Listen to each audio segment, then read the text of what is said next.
Hello and welcome back to the A to Z of managing people. Today we're on to the letter J, and J is about the employee journey.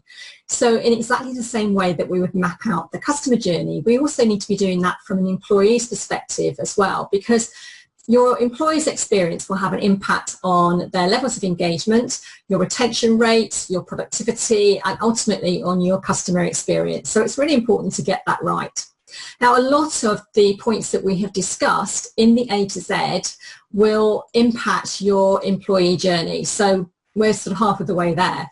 But it's also important that we get some feedback from our employees as well. Involve them in your employee journey mapping, because they will see things from their perspective and they might highlight things that you are unaware of in terms of the experience that they get. We might also want to think about some feedback, some anonymous feedback as well, because sometimes people won't be that necessarily direct and as honest with you for fear of doing something that you're not happy with. So do be very objective with the information, the feedback that you get.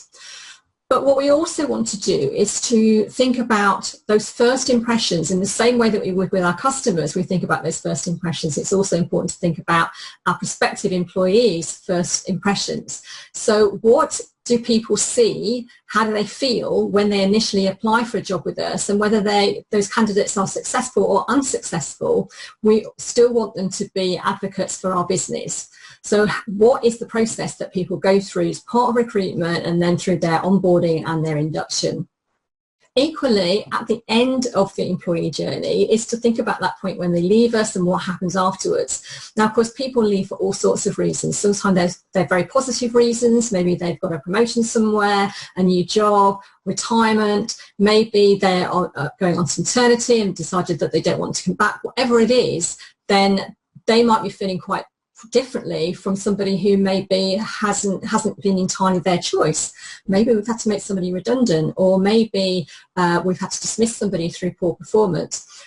The reason doesn't really matter. It's still important that those people remain advocates for our business, because they talk to other people and that will have a knock-on effect.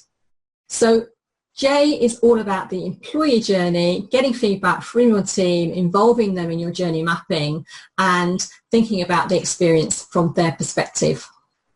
So that's it for the letter J and for this video. If you're enjoying these A to Z, then you may want to download the PDF of the whole of the A to Z series, which you can do by going to www.naturallyloyal.com/A, then the number 2 and Z. And I look forward to seeing you in the next video. Bye for now.